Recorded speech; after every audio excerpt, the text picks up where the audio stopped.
Bonjour à tous, dans cette nouvelle vidéo, aujourd'hui sur Axos The Gloomy Mask, on va faire le grand bilan de koh le feu sacré. La saison s'est achevée cette semaine.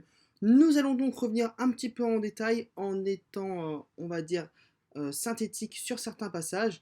Donc je vous propose un petit plan pour ce bilan. Donc déjà on va faire un petit ressenti personnel, voir qu'est-ce qui allait pas dans cette saison. On va faire un petit tour aussi au niveau du casting, remettre les awards, vous allez voir dans la troisième partie. Et enfin, quel est l'héritage du feu sacré? Ce titre peut paraître assez flou, nous y reviendrons dans l'ultime partie de ce bilan. Donc déjà, bilan critique et ressenti personnel. J'ai trouvé que le twist était plutôt bien géré.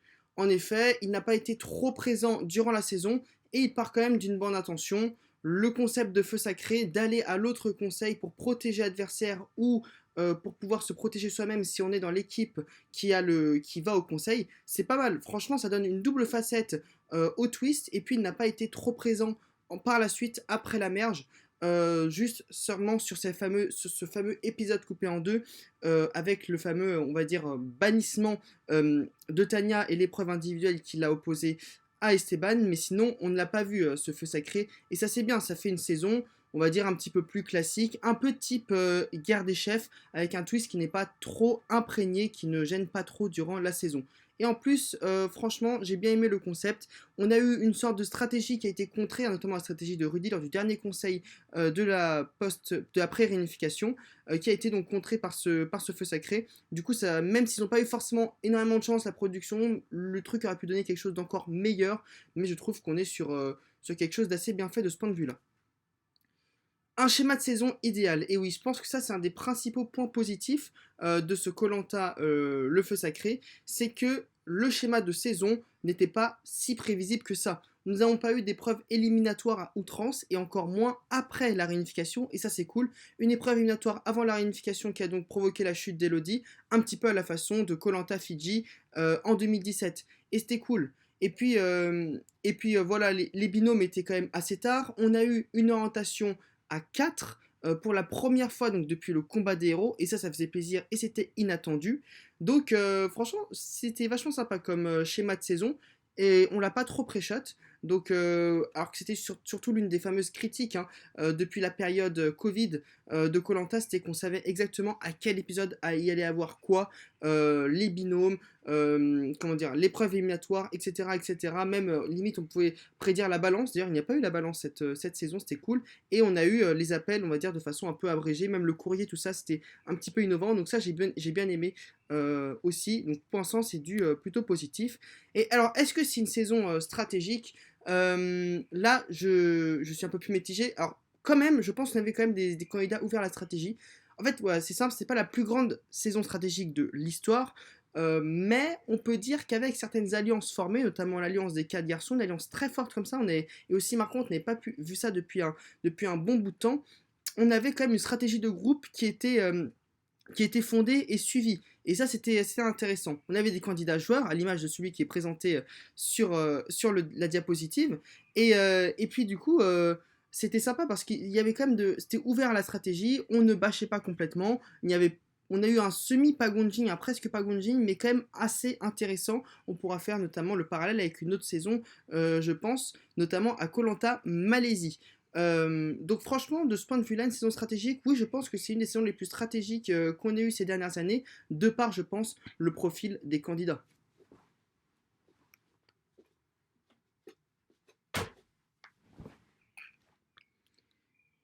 Du coup, des petits points en vrac, cependant. Donc déjà, comme point positif, je trouve que dans la globalité, les épreuves étaient vraiment sympas. Je me suis rarement ennuyé, et puis même la seule épreuve où j'ai clairement bâché le truc, je me suis clairement ennuyé, c'était la fameuse épreuve des radeaux. Mais avec ce qui s'est passé, où ils se sont tollés la gueule à la fin et tout, ben, c'était assez marrant. Et puis je trouvais qu'il y avait du suspense. Nous reviendrons un petit peu plus en détail sur certaines épreuves. On a eu aussi un bon montage. Fini l'époque du montage dégueulasse, égal, finaliste perdant. Maintenant, ce qui est bien, c'est qu'on a aussi le bon montage comme par exemple l'année dernière avec le Totem Maudit, où Olga, profil de winner total, se fait éliminer au F6. Donc, du point de vue montage, je trouve qu'on avait pas mal de. Ils ont essayé de pousser au maximum le suspense, et quand il n'y en avait pas, ils n'ont pas insisté dessus. Donc, je pense que c'est bien, et ça fait qu'on avait des profils qui avaient des plus ou moins bons montages, qu'on disait, ah, lui, ça va être le winner, etc. Et puis, en fin de compte, non, pas du tout. Et ça, c'était pas trop le cas dans les anciennes saisons, enfin, dans certaines saisons notamment. Par contre, point négatif, je peux dire les abandons alambiqués. C'est vrai qu'on a eu 3 abandons. Bon, un médical, certes, mais 2 abandons volontaires non remplacés. Hum, C'est non remplacé, tu m'étonnes que Grace, par exemple, va se dire que vas-y, je peux abandonner pour rejoindre la famille, etc. Puisque ça a été prouvé avec l'élimination de Benjamin que l'abandon n'était pas remplacé. Et ça, pour aucune raison. Pourquoi est-ce que les abandons euh, volontaires, pardon, étaient remplacés? Ça n'avait aucun sens, c'est contre les règles de koh et surtout qu'on n'a pas eu d'explication. Ils auraient au moins dû le dire en début de saison. Alors oui, je pense que c'est par rapport à ce fameux schéma de saison qui impliquait une finale à 4 qu'ils ne pouvaient pas se mettre une marge de manœuvre, mais c'est vrai qu'on a quand même eu 3 abandons volontaires en 2 saisons là. C'est assez impressionnant. Et puis voilà, ces abandons n'ont pas gâché le jeu, mais déjà ils ont gâché les ambassadeurs, ça c'est sûr. L'abandon de grâce a clairement gâché les ambassadeurs. Fini la dimension mystique, hein, des ambassadeurs avec l'élimination à la boule. Bah non, on a quand même eu un éliminé aux ambassadeurs pour la première fois de l'histoire qui revient sur abandon. Abandon volontaire. Bon, c'est un peu bizarre, tu vois. Et donc en fait, qui est éliminé aux ambassadeurs? Bah c'est Quentin. Mais on va dire que c'est Grace. Mais en fait, non, Grace c'est un abandon volontaire techniquement. Du coup, voilà, c'est un petit peu gâché quelques petites choses comme ça. Et puis Benjamin, alors là, ça a été oui, j'abandonne. Ok, vous êtes sûr? Oui, très bien. Allez hop, c'est ciao. En remplaçant, et ce qui a permis notamment à Tania de venir pour la première fois. Et d'ailleurs, on va revenir là-dessus, le forcing, et ça c'est quelque chose que koh commence à faire un petit peu et qui est du genre à m'agacer, le forcing complet, c'est-à-dire pourquoi est-ce que t'insistes autant sur le fait que Tania soit entre guillemets un phénix? En fait, c'est principalement pour ça, hein, que je parle. On avait aussi notamment le coup du Quentin, Isabelle et toi, etc. Mais il y a un espèce de forcing, genre c'est bon, on a compris, tu le dis une fois, 2 fois durant la saison, pas la peine de le répéter 4 fois par épisode, de montrer tous les moments où les autres candidats le disent, de montrer Tania elle-même qui se dit en interview, pendant le prime en direct, de le répéter je ne sais combien de fois que Tania est revenue, Nana et tout, alors qu'en plus elle est revenue sur un abandon volontaire remplacé, et puis la deuxième fois elle n'était pas techniquement éliminée, puisque c'est pas un conseil éliminatoire, c'est une sorte de bannissement entre guillemets. Comme on a déjà pu avoir notamment, je sais pas, par exemple en 2014. Voilà, c'est un forcing absolu qu'ils font, et ça ressemble un peu à ce que fait Pékin Express dans un certain sens. Genre c'est bon, vous le dites une fois, ça y est, on a compris, pas peine de le répéter. Pareil pour l'année dernière, où on a eu Stéphanie, excusez-moi, avec son coup des boules noires, c'était très pénible. Et oui, bon, un petit truc, c'est que Twitter s'est calmé, voilà. Bon, on a encore des tweets énervants, hein, ils vont encore s'étonner que leur favori chouchou absolu est tombé au poteau. C'est logique, puisque c'est le favori du public. Généralement, il a un bon social. Et donc, qui dit bon social dit dangereux pour le F2, et donc il est éliminé parce qu'il ne gagne pas les poteaux. Enfin bref, énervant avec une culture collantaise qui remonte à 2020. Raphaël 2004 par hasard, Mohamed 2005 que tu connais pas. Bref, bon, on a quelques petits tweets un peu énervants comme ça que je vous ai mis en vrac, mais dans l'absolu, je trouve on a un peu passé la vague de Kolantic sans vouloir défouler ma haine, mais franchement, on n'avait pas trop de trucs énervants, on n'avait pas d'une espèce de Jonathan adulé pour on ne sait quelle raison par le public, ou de Loïc, et ça, c'était pour le mieux. Un mot désormais sur le casting, les First Boots. Bon, voilà, rapidement, ils n'étaient pas forcément tous hyper intéressants. À noter quand même le profil d'Alexandre, entre guillemets stratège, qui était pour le coup, je pense, l'un des meilleurs faux stratèges, enfin auto-présumé stratège, autoproclamé stratège qu'on a vu, avec notamment, on a eu l'année dernière Benjamin, on a eu du Adrien, des trucs comme ça. Mais lui, il était plutôt intéressant, j'ai trouvé. Mais après, quand on voit les profils, c'était attendu. Elodie, cependant, avait un profil intéressant et était assez divertissante sur les 3 épisodes qu'elle a fait.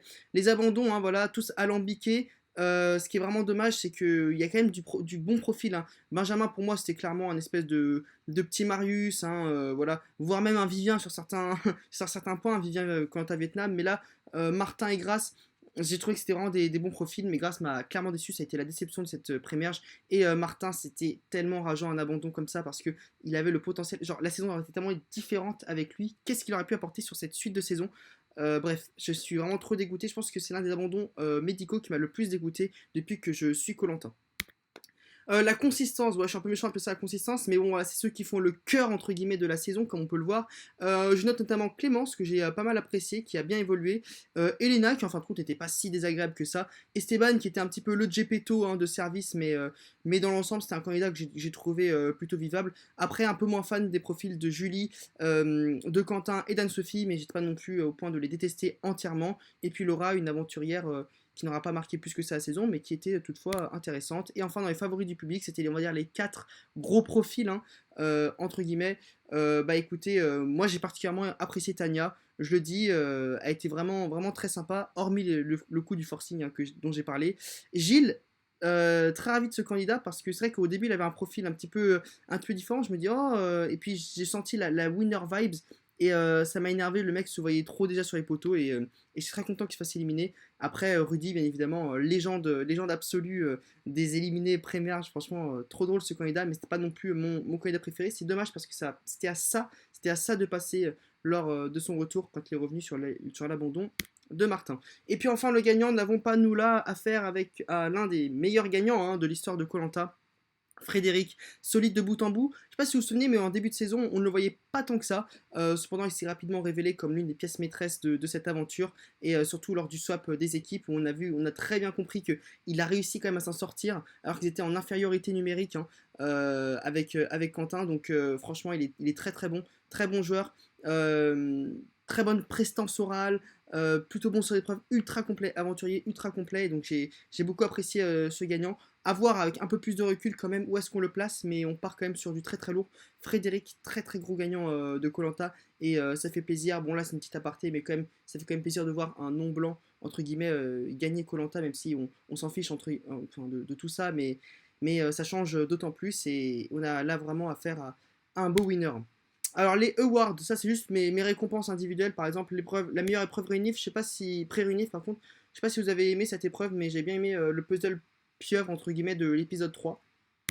Pour l'épreuve post-merge, c'était l'immunité en binôme là, avec l'espèce de boule qui devait faire glisser et tout. Je trouvais qu'elle était assez crispante, assez tendue, et c'est celle sur laquelle j'ai pris le plus de plaisir à regarder, surtout dans le suspense, etc. Le meilleur conseil, voilà, le F5, l'élimination de Quentin, je pense que c'était l'un des plus gros coups qui a été fait. Un conseil très satisfaisant, je ne suis pas absolument fan du personnage de Quentin, donc c'était cool. Et puis on a eu l'épisode F5, l'épisode A5 qui nous manquait tant, qu'on a eu entre guillemets un petit peu en 2020 avec la légende, mais ça fait tellement longtemps qu'on n'avait pas eu cet épisode A5, ce conseil A5 si tendu, si crispant. Et donc c'est clairement le meilleur conseil, le dernier de la saison, c'est beau. Et le meilleur épisode, l'épisode 11, l'élimination de Gilles, le déroulé entièrement, parce que c'est vrai que le conseil n'était pas une grosse surprise, mais le déroulé hein, de cet épisode a fait que c'était vraiment un très très bon épisode de koh qui avait pas mal affolé la communauté. Pareil, hein, au niveau des awards, on a le meilleur survivaliste. Pour moi, c'était Nicolas, notamment avec son coup vous savez, des crabes. Qui étaient dans les seaux, etc. J'ai bien aimé. Bon, de toute façon, Nicolas, très gros profil, hein, bien en place partout. Pareil, niveau social, meilleur aventurier en termes de social. Sportif, mine de rien, je pense que Quentin, si je dis pas de bêtises, il a 5 épreuves individuelles. Je crois que c'est le record des saisons. Et puis, il était toujours placé, malgré une dernière place à un moment. C'est qui a valu d'ailleurs un vote contre lui. C'était l'un des plus gros potentiels sportifs de la saison, j'ai trouvé en tout cas en termes statistiques purs. Et le meilleur stratège, je mets Frédéric parce qu'en fait, il a réussi à gagner. Et quand tu réussis à gagner en faisant un minimum de stratégie, c'est que tu es quand même un bon stratège. Par exemple, Patrick de 2009 était peut-être un meilleur stratège entre guillemets que Frédéric, parce que Frédéric s'est quand même fait avoir 2 fois hein, sur l'élimination de son compère Quentin, de son compère Gilles. Bon, Quentin, on peut l'expliquer parce que Frédéric venait de gagner Unity, il avait un peu la tête ailleurs, mais il y a eu quelques suffisances hein, dans le jeu de Frédéric qu'il n'y avait pas par exemple dans celui de Patrick ou de Nicolas, mais Frédéric a réussi à gagner et c'est le principal en réussissant quand même à parvenir à ses fins. Donc je pense que c'est le meilleur stratège de la saison. Pareil, le meilleur aventurier, voilà, c'est Nicolas, objectivement. Mais mon aventurier préféré, ce n'est pas Nicolas. C'est un titre honorifique, certes, mais ça fait toujours plaisir. Je donne à Clémence, dont l'évolution m'a vraiment plu et c'est la seule aventurière pour laquelle j'étais réellement. Après, je suis très content, même de cette finale. Hein. Tania, Frédéric, j'aime beaucoup les 2 profils, mais voilà, je pense que Clémence est l'aventurière qui, sur la globalité, m'a le plus plu. C'est joué entre elle et Martin, mais je l'attribue à Clémence parce qu'au début, je l'appréciais pas plus que ça. Et puis, son évolution a fait que du coup, je la mets devant Martin. Mais ça fait quand même 2 ou 3 saisons que je n'arrive pas à me décider concrètement d'un aventurier préféré. C'était Pauline la saison dernière, mais bon, c'est pas non plus voilà, le banger absolu. Donc Ça c'est quelque chose à voir. J'espère retrouver un petit peu cette vibe que j'avais comme quand j'étais fan absolu d'un candidat, par exemple Mathilde hein, à Koh Cambodge, euh, ou je sais pas, Karine en 2016. L'héritage du feu sacré, ça c'est une section intéressante. Est-ce que nous sommes entrés dans une nouvelle ère de koh? Je pense que je ferai une vidéo, j'essaierai d'en parler un petit peu de cette espèce de principe d'ère de koh, mais si vous voulez concrètement, on a eu une première ère un petit peu pure koh à l'ancienne, vraiment les 4 premières saisons avec l'ancien logo, etc. Et puis après on a eu l'ère du pagunjing à partir de 2005 jusqu'en va dire en 2009-2010. On a eu de l'âge d'or, on a eu une sorte de suite de l'âge d'or hein, en 2015, en 2016, tout ça. Et puis on a eu du ALJ qui pour moi se divise en deux parties. La première partie avec quand même des bonnes saisons, même si on a des gros foirés, on a quand même du koh Cambodge, du koh la guerre des chefs, et puis l'ère post-Covid à partir de koh l'île des héros, qui est la moins bonne ère de koh et qui plus est la plus récente. Cependant, je pense que nous sommes rentrés dans une nouvelle ère parce que ça fait 2 saisons très positives que nous avons koh enfin très positives. Le Totem Maudit, c'était pas entièrement ça sur la durée, mais là, le Feu Sacré est une saison qui a été quand même satisfaisante du début à la fin. Beau gagnant, schéma de saison parfait, stratégie, épreuve, etc. Tout, blind 5, etc. On avait quand même une saison complète. Donc, pour moi, ça confirme la bonne lignée que nous avait lancé le Totem Maudit.